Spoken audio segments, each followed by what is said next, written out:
Hello student, আজকে যেটা আমি আলোচনা করব সেটা হচ্ছে তোমাদের ইংলিশ গ্রামারে যেটা খুব সমস্যা হয়, যে am, is, are, was, were, have, has, এই যে ভার্বগুলো, এগুলো নিয়ে অনেক বাচ্চাদের মধ্যে দেখেছি খুব প্রবলেম ক্রিয়েট হয়, যে কোথায় এম, কোথায় ইজ, কোথায় আর, এগুলো নিয়ে খুবই সমস্যা হয়।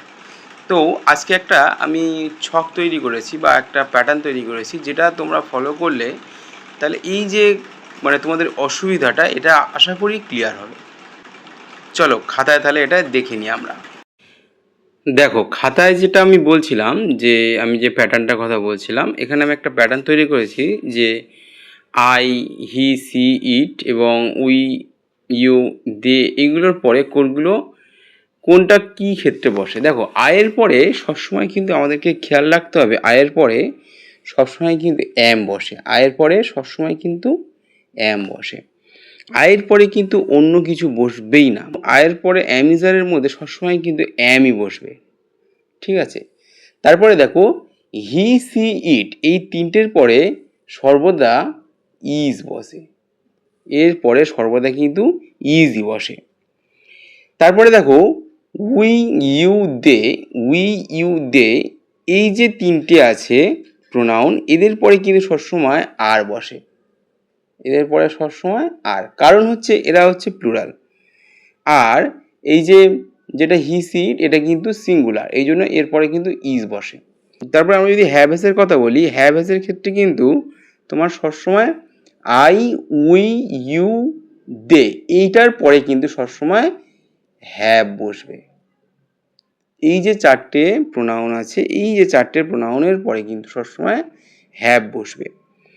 আর হি, সি, ইট অথবা কোনো নাম যদি বোঝায়, কোনো নামের ক্ষেত্রে, আর এরপরে হি, সি, ইট এবং কোনো নাম যদি বোঝায়, যেমন রাম দিয়েছি আমি, এটা তুমি শ্যাম, যদু, মধু, হ্যাঁ, যে কোনো একটা নাম হতে পারে, বা নামের ক্ষেত্রে সেখানে কিন্তু সবসময় হ্যাজ বসে।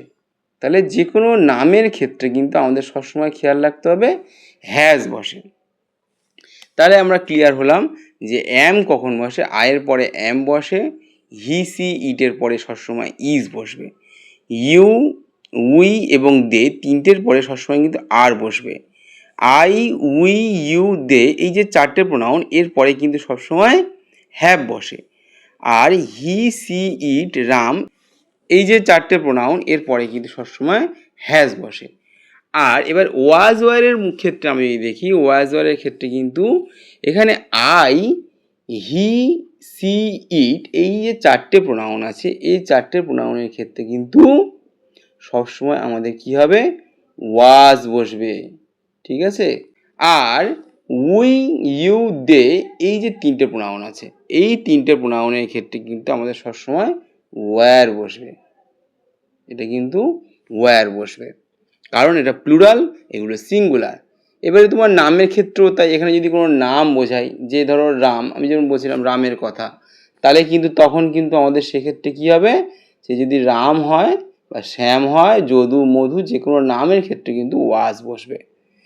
আর এখানে যদি দুটো নাম বোঝায়, ধরো রাম অ্যান্ড শ্যাম, রাম অ্যান্ড শ্যাম, এরকম যদি দুটো নাম বোঝায়, সেই ক্ষেত্রে কিন্তু তোমার কি হবে, এটাও কিন্তু ওয়্যারের ক্ষেত্রে পৌঁছে যাবে, এটাও ওয়্যার হবে, ঠিক আছে।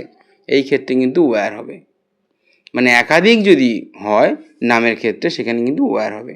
হ্যাঁ, একটা নামের ক্ষেত্রে যদি বোঝায়, সেক্ষেত্রে কিন্তু শুধুমাত্র ওয়াজ হবে, মানে একটা যদি নাম বা হি, সি, ইট, আই, এগুলোর ক্ষেত্রে কিন্তু ওয়াজ হবে। তাহলে আমি আশা করছি যে এই জিনিসটা নিয়ে কারোর কোনো অসুবিধা হবে না। আমি এটাকে তোমরা সুন্দরভাবে দেখে নাও জিনিসটা, তাহলে আশা করি বুঝতে পারবে।